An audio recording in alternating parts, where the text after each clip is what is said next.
Hello children. Now we are dealing with the chapter The World of Microorganisms Part 2. Till now we have learnt about different microorganisms which are useful, and now we are going to learn more about the harmful microorganisms and how they are harmful. So let us go through it. The first one is the diseases in human beings. So the microorganisms causes diseases not only in human beings but also plants, animals.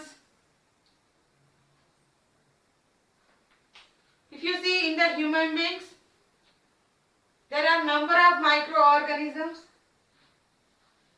which are causing infection to us. Example for that is common cold. Those are the viruses. Some viruses which enter into our body and it results in sneezing, running nose. These are the symptoms of common cold. So, not only common cold like typhoid, malaria, these all are the diseases which are caused by the microorganisms.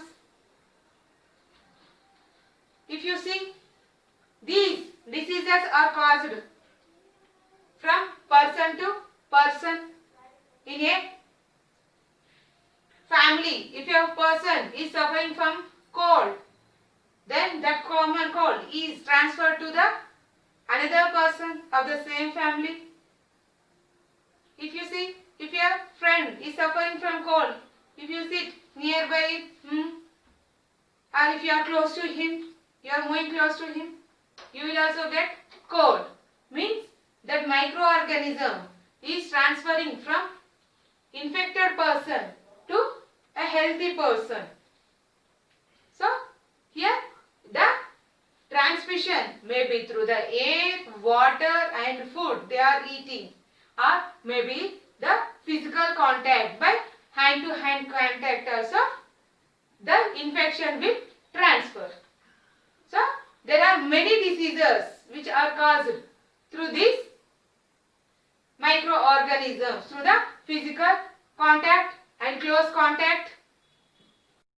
The diseases which are caused due to the contact by a person, by the infected person to a normal person through air, water or food, by the physical contact are called communicable diseases. Means the infection is transferring from a infected person and to a healthy person. So here A is an infected person, B is a healthy person. Those two are close friends. If they are moving together, the infection is transferred from the person A to person B. Such type of diseases are called communicable diseases. Means that infections can be carried through air, water or by food and even some insects and animals also.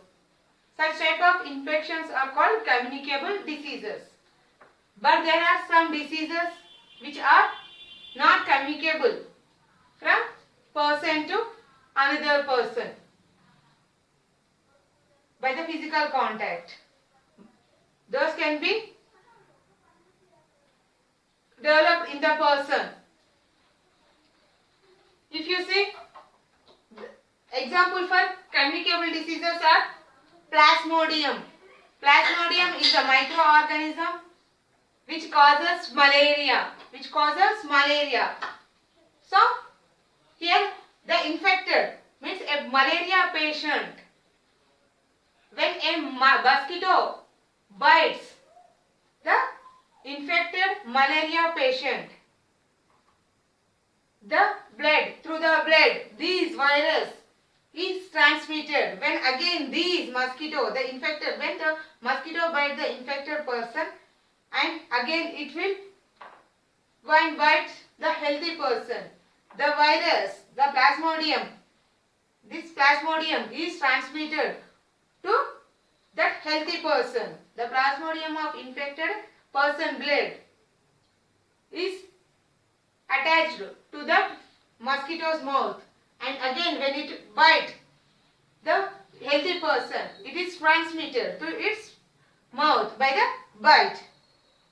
So here the plasmodium is transmitted to the next person.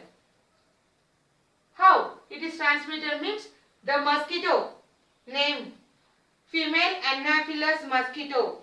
Not all the mosquitoes, female Anopheles mosquito will carry this plasmodium from a person to another person, and the person, the healthy person, will also get the malaria. Means here the communication is not by the air, water or food or by the physical contact. It is through the an animal, that's a or insect. So here the insect we call it as vector. The insect is called vector. The insect which carries the disease is called vector, and the plasmodium we call it as pathogen. Means this organism only causing the disease. This organism only causing the disease. So we call it as pathogen. The plasmodium is the pathogen, and the mosquito is called, this mosquito is called vector. The mosquito is called vector. So the Dr. Ronald Ross discovered for the first time the female Anopheles mosquito causes the malaria, and he got Nobel Prize for his achievement in the 1902. So he got the Nobel Prize for discovering that the Anopheles mosquito is responsible for transmitting the malaria from one person to the other person. Means from the RBC cells of one person, and it is transferred to the RBC. That is nothing but red blood cells. Red blood cells of the person. And there are some insects like housefly. It is also transmit diseases from person to another person. How the housefly? Where you can see houseflies? Where the dirty place, where the places are not neat, unhygienic places are the home for these houseflies. Mainly you can see in the rainy season more number of houseflies. When they sit on that unwanted, unhygienic places or waste the excreta of other animals, means whatever the infections present in that food items or excreted materials, they are transferred from that to the when they sit on these unhygienic places, and when they fall on the healthy person's hand or face, they will carry the diseases. And transmit the diseases to the healthy person. Means here the diseases are transmitting from one person to the, means from the waste to the another healthy person. So we should keep our surroundings clean, and we should not also let the stagnant water in our surroundings. Because of the stagnant water only, the mosquitoes will develop in the rainy season. More you can see dengue cases, malaria cases in the rainy seasons and in winter seasons because of the growth of these larvae, mosquito larvae in the stagnant water. So we should avoid those malaria larvae, and we should avoid mosquitoes. We should not eat the outside food and uncovered food, which is not healthy for us. So today we'll stop our class here. Children, try to note these points and prepare your own notes. See you in the next class.